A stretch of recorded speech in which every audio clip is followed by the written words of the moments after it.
Hello hi guys, welcome to my channel the box office review. Why Pushpa is ruling India. అసలు ఈ మధ్య ఎక్కడ చూసినా విన్నా పుష్ప గురించే మాట్లాడుకుంటున్నారు.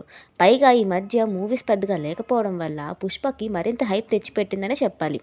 అసలు ఎందుకు పుష్పకి ఇంత క్రేజ్? అసలు ఈ రిలీజ్ అవ్వకముందే అప్పుడే మూవీకి 1000 crores పక్కా అని, బ్లాక్ బస్టర్ అని ఏవేవో టాక్స్ నడుస్తున్నాయి. So what elements made Pushpa to be in top films now and why Pushpa is ruling India అన్నది మనం మాట్లాడుకుందాం. అసలు పార్ట్ 1కే స్టార్ట్ అయిన పుష్ప గడి క్రేజ్ ఇండియా మొత్తం వేరే లెవెల్లో ఉందని చెప్పాలి. కానీ పార్ట్ 2 వచ్చేసరికి అది ఇంకా డబుల్ అయింది. టీజర్తో స్టార్ట్ చేసి సాంగ్స్, ట్రైలర్స్ ఇలా పెట్టిన ప్రతిదీ పాన్ ఇండియా లెవెల్లో సక్సెస్, ఒక సెన్సేషన్ క్రియేట్ చేసింది. అప్పుడు ఎప్పుడో ఒకసారి రాజమౌళి గారు త్రిబుల్ ప్రమోషన్స్ కోసం నార్త్కి వెళ్ళారంట. అప్పుడు వాళ్ళని మీరు ఏ మూవీ కోసం ఈగర్గా వెయిట్ చేస్తున్నారంటే వాళ్ళ ఆన్సర్ చూసి రాజమౌళి గారు షాక్ అయ్యారు. పుష్ప అని చెప్పేసి అన్నారంట. దానితో రాజమౌళి గారు సుకుమార్కి పాన్ ఇండియా లెవెల్లో రిలీజ్ చేయమని గైడెన్స్ ఇచ్చారంట. బట్ ఇప్పుడు పుష్ప అంటే బ్రాండ్లా ఫిక్స్ అయిపోయారు జనాలు. అసలు నెట్ఫ్లిక్స్ వాళ్ళు 250 crores పెట్టి డిజిటల్ రైట్స్ కొన్నారంటే ఎంత నమ్మకం లేకపోతే మూవీ మీద అంత పెట్టి కొంటారు. అసలు పుష్ప వర్క్ అవ్వడానికి స్టోరీ వైజ్గా మాట్లాడితే మెయిన్ పుష్ప క్యారెక్టర్ అని చెప్పాలి. సుకుమార్ తన హీరోస్ని ఎప్పుడు మంచి హీరో మెటీరియల్ అన్నట్లు చూపించరు. వాళ్ళు కూడా మనలాగే కొన్ని డిఫెక్ట్స్తో, లేక ఫాల్స్ కానీ, లేక వాళ్ళ జెల్సీ ఫీలింగ్స్ కానీ ఇంకా చాలానే ఉంటాయి. సో దానివల్ల సుకుమార్ హీరోస్కి మనం కనెక్ట్ అవుతాం. అలాగే పుష్పరాజ్ కూడా మనలో ఒకడని ఫీలింగ్ వస్తుంది.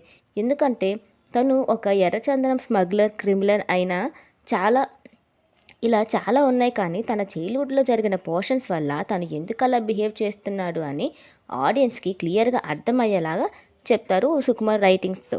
దానివల్ల పుష్ప క్రిమినల్ అయినా కూడా మనం తనని రూట్ చేస్తాము. మెయిన్లీ పుష్పకి తన ఫ్యామిలీని సొసైటీలో గుర్తించాలి, తనకంటూ మంచి పేరు రావాలి అన్న థాట్స్లో ఉంటాడు.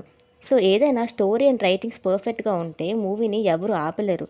ఇంటర్నేషనల్ వైడ్గా కూడా రీచ్ అవ్వడానికి, ఇంత సక్సెస్ కూడా రావడానికి నాకు తెలిసిన రీజన్ ఏంటంటే ఇది ఒక మల్టీ జోనర్ మూవీ. పైగా ఇండివిజువాలిటీ అండ్ ఐడెంటిటీ వెస్టర్న్ కంట్రీస్లో ఈ 2 పాయింట్స్కి చాలా ప్రయారిటీ ఇస్తారు. పుష్పకి ఇంటి పేరు ఉండదు. దానివల్ల తనని ఎవరు సమాజంలో ప్రాపర్గా గుర్తించరు. ఇవి మన ఇండియాలో కాదు, ఎక్కడైనా సరే hard hitting emotions. North, south, లేకపోతే నేషనల్, ఇంటర్నేషనల్ కాకుండా ఓవరాల్ అందరికీ కనెక్ట్ అయ్యే ఎమోషన్స్ ఇవి. సో ఈవెన్ మనం కూడా మనీ కాకుండా సొసైటీలో మనకంటూ ఒక మంచి గుర్తింపు ఉండాలని అనుకుంటాం. అందుకే ఆడియన్స్గా మనకి నచ్చుతుంది మూవీ. అండ్ నేషనల్ వైడ్గా కూడా ఇదే రీజన్ అని చెప్పాలి. నార్త్లో అసలు ప్రమోషన్స్ ఏం చేయలేదు పార్ట్ 1కి, కానీ వాళ్ళు మాత్రం మూవీని అండ్ పుష్పరాజ్ క్యారెక్టర్ని బాగా ఓన్ చేసుకున్నారనే చెప్పాలి.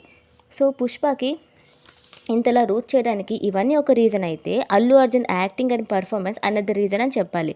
నేషనల్ అవార్డు తెచ్చిపెట్టే పర్ఫార్మెన్స్ ఇచ్చారు.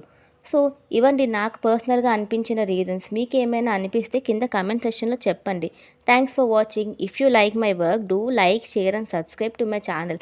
పక్కనే ఉన్న బెల్ ఐకాన్ని హిట్ చేయండి. అప్పుడే నేను పెట్టిన వీడియోస్ మీకు వెంటనే నోటిఫికేషన్ వస్తాయి. ఇలాంటి మరిన్ని వీడియోస్ ఉంటాయి మన ఛానల్లో. సో సబ్స్క్రైబ్ చేసుకోండి మన ఛానల్ని. Thank you.